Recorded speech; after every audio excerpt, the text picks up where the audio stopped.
I'm going to catch up with events in the World Junior, the World Under 20 Championship taking place in Mexico City. We got up to the final round and, well, it was pretty dramatic. I'm going to take you through events in that final round in a second. As you can see, there's a different backdrop here. I'm at the ACO event in Crete. It's a wonderful tournament and a beautiful hotel. It's great that actually I've been able to meet a lot of the viewers of the channel here who've come along. And yeah, I cannot recommend these events highly enough. It's a really wonderful setting, very relaxed. And I'm here giving talks, giving analysis, giving a simul. The next event takes place in Kos next May, and I warmly recommend it. Okay, now, final round. If you remember, going to the final round of the World Junior, two players shared the lead. That was Marc-Andrea Morizzi against Luka Budisavljevic. They played. Now, first of all, I'm going to take you through their game. I'm going to be looking at a couple of other games as well because it was really dramatic. So, Morizzi with white. And it's the Rossolimo. Very topical, very sound, very reliable for white. White develops really quickly and wants to castle really quickly, and that can be dangerous for black. So check out black's kingside development. Non-existent at the moment. In my chessable course, I recommend knight f6 here, which develops a piece. That's not a bad thing. And immediately challenges white's centre. But Budisavljevic goes for g6, which is one of the other main lines. But here is black's problem. You have to deal with this move, d4. Setting up a really powerful centre, and not only d4, but you might be able to push further and gain time against that knight on c6. So knight f6 is the main move here. So if e5, then knight will bounce into the middle, knight d5. Rook e1. So this is one of the main lines. Castles.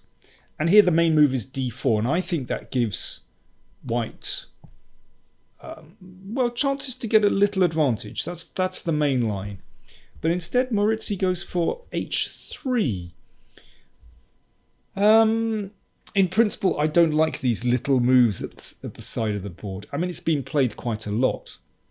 But watch how Luka plays this. e5. It's a good start. Challenging in the centre. Morizzi plays d4 anyway. Exchange. Now, if black takes on d4, e takes d4, then white is going to push with e5, and yeah, that's potentially quite dangerous. There's also bishop f4 in that position as well, but I think black reacts very well. d5. This is an excellent move, and I have no doubt that this was preparation, but this is a strong move. So just challenging white in the centre, and because white isn't very well developed on the queen side, in fact, black can get away with this. So for example, if e takes d5,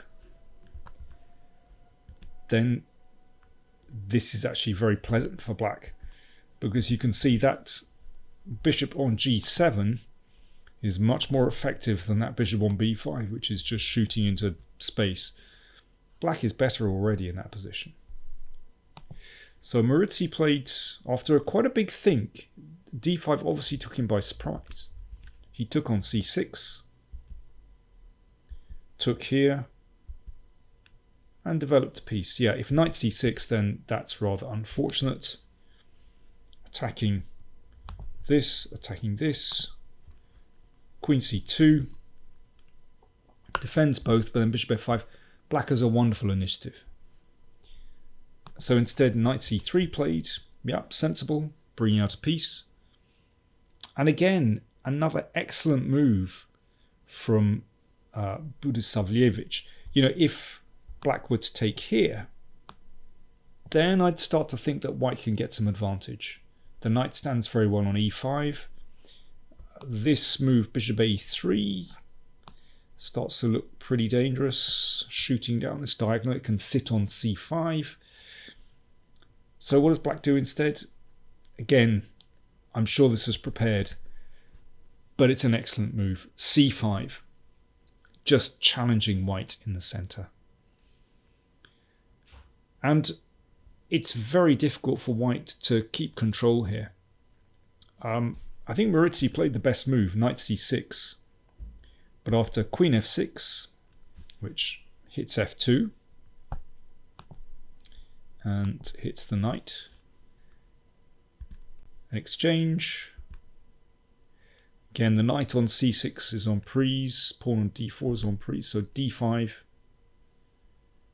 bishop d7, and now we had an exchange of pieces. And the position is roughly level. The fact that these pawns are split makes no odds whatsoever, because this bishop is beautifully placed on the long diagonal, and, well, the position just petered out to a draw. There's really not a lot going on here.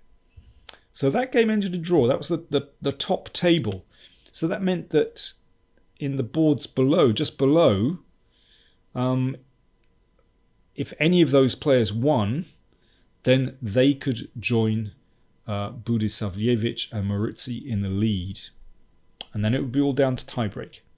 So let's look at the game between Niemann and Nesterov.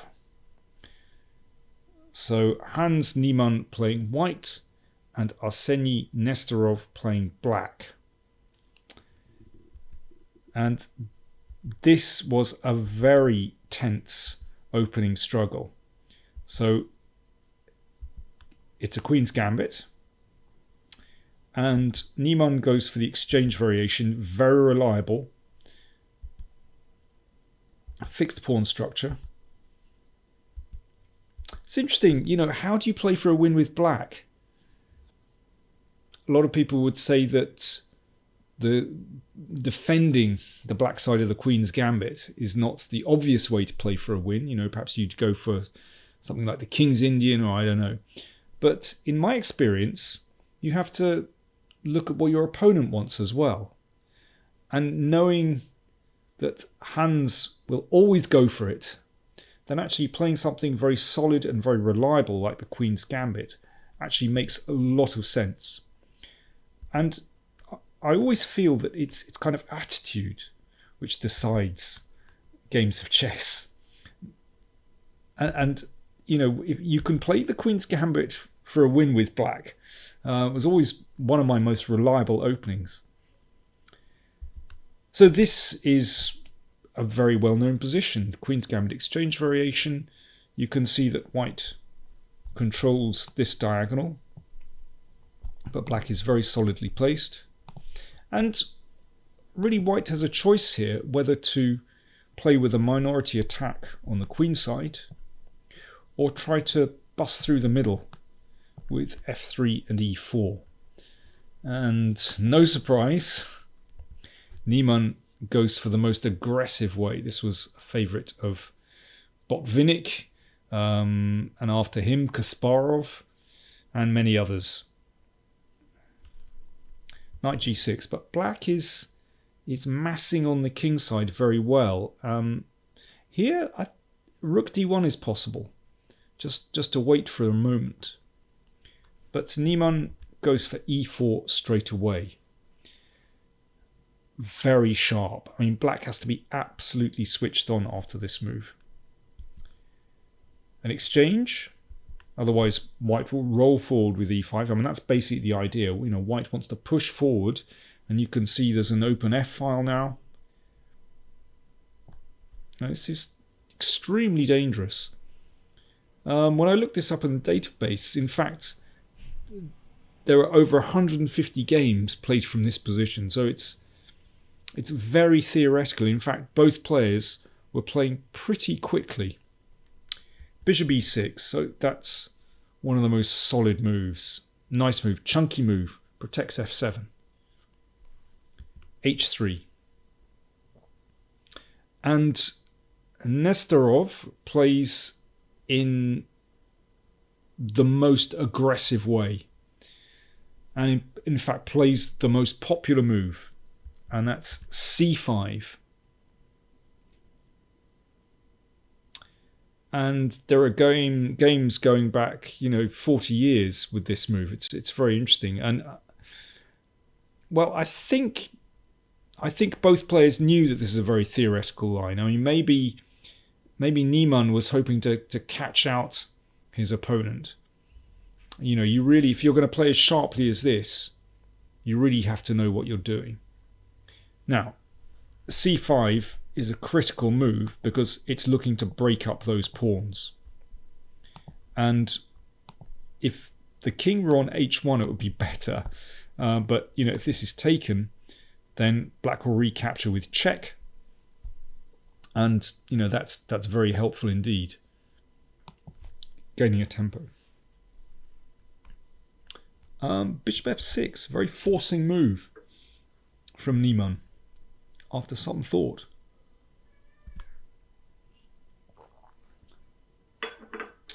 And then he played e5.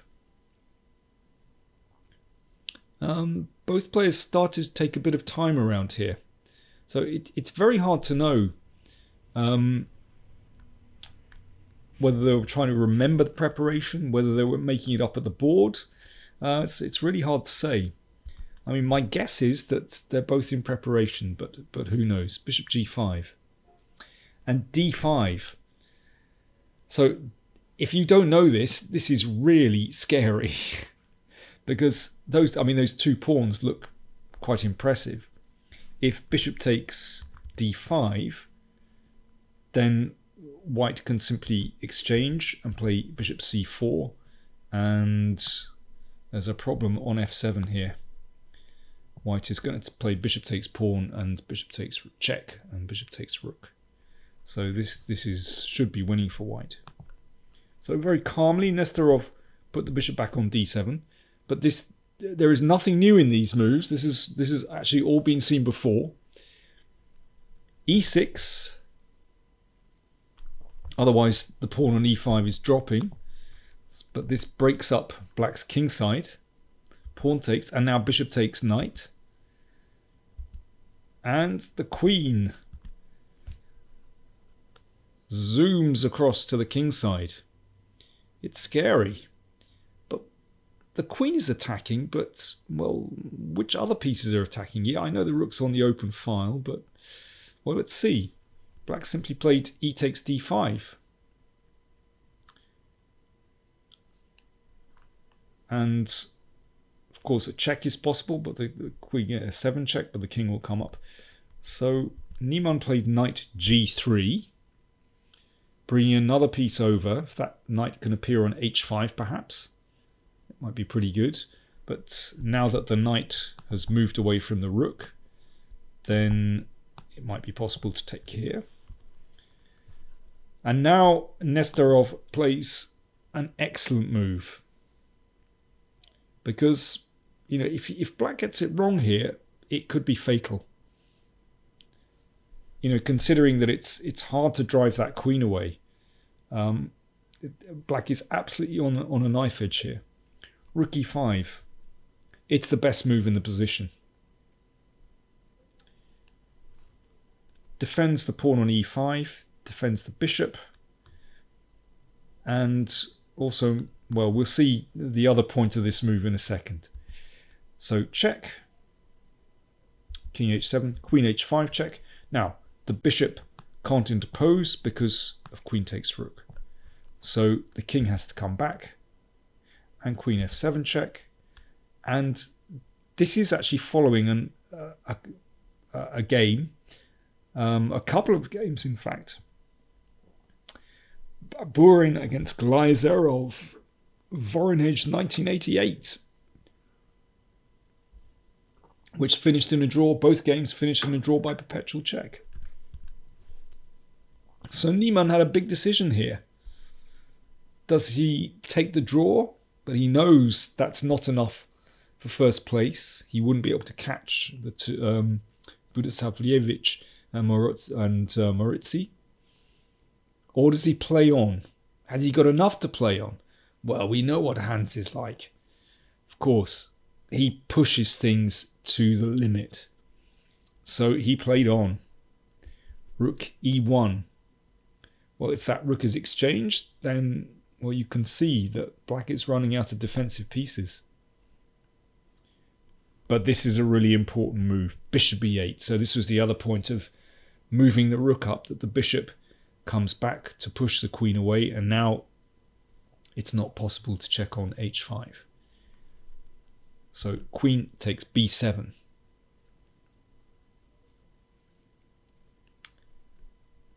Now rook exchange and queen b8. That's another excellent move, because have a look at that queen is looking at that knight on g3, which would also attack the rook. So basically white is forced to exchange queens in this position. Knight takes pawn. So material is, let me see, at the moment Niemann with white is a pawn up, because if rook takes pawn, then of course that bishop is hanging. The rook on e1 could take it. But bishops and a rook, well, they are an excellent combination. And although white's position seems okay for the moment, watch what happens. Bishop h4. That's quite an annoying pin. And bishop c6. Those bishops are really powerful. If that knight retreats, then black will be able to take on b2, and suddenly, wow, that looks like a really, really dangerous counterattack. The rook came up to protect the knight, and rook takes b2. So material is now even, but those bishops have real potential, and of course the rook is incredibly strong. I mean, you can see that already white is getting quite tied up here with potential threats to g2. a2 is also loose, and the c-pawn could run as well. So white is in trouble here. And of course white would very much like to get rid of one of those bishops, but if rook takes, then bishop takes knight, and g2 is in trouble. The rook is completely offside as well. I mean, knight e4 is possible, but no, it's not good. In fact, knight e4, rook b4, I think is winning. Yeah. So back we go. So in this position, knight e4 and bishop d8. Although, you know, the bishop has fallen back. In fact, white is still in huge trouble here. Yeah, the rook is so powerful on b2. So for example, if knight takes c5, that check, well, if that's taken, then that's a very old mechanism, discovered check. And if the king comes back, well, by magic, that bishop has found itself on a beautiful square, and that just sets up a mating net. So after bishop d8, knight c3, king f7. So basically, well, you can see that white really hasn't got a strategy here. It's about trying to sort of hold on.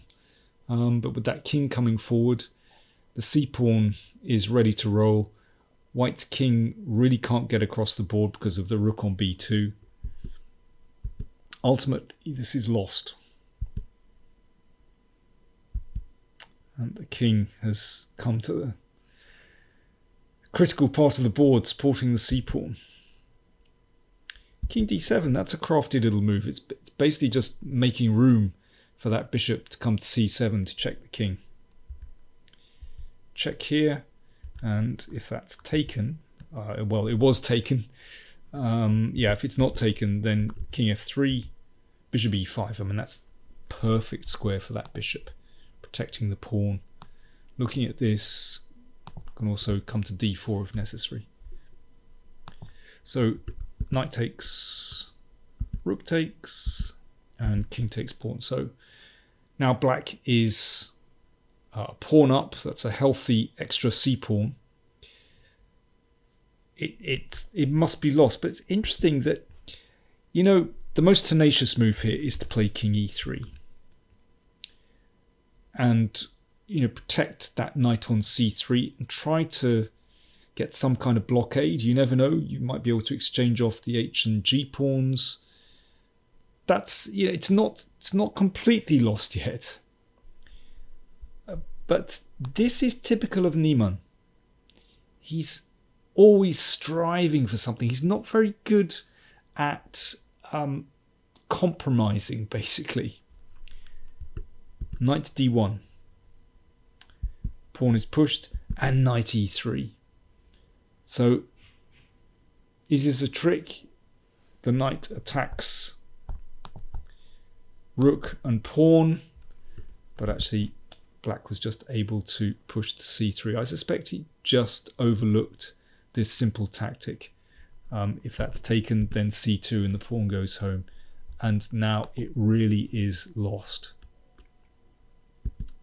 h5, king c5. That king is just wandering in, and c2 coming as well. You're going to win that knight on e3, and after this, that pawn went through. And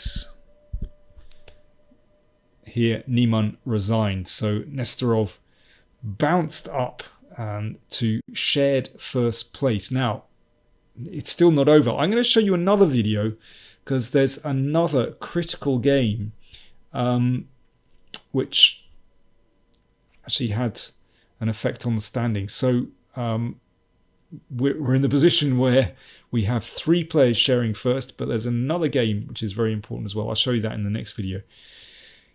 It was a real photo finish. I hope you enjoyed that one. I think some very interesting ideas, and you know, whether, you know, it's all about preparation. Did both players know this? Was Niemann just hoping to catch out his opponent? Certainly when it got to this position, knight g3 was incredibly, well, not knight g3, but here, playing on in this position was really risky. He could have taken a draw, but he pushed on. Very often that brings rewards for Niemann, but here he met his match, or more than his match. Okay, another video coming up soon.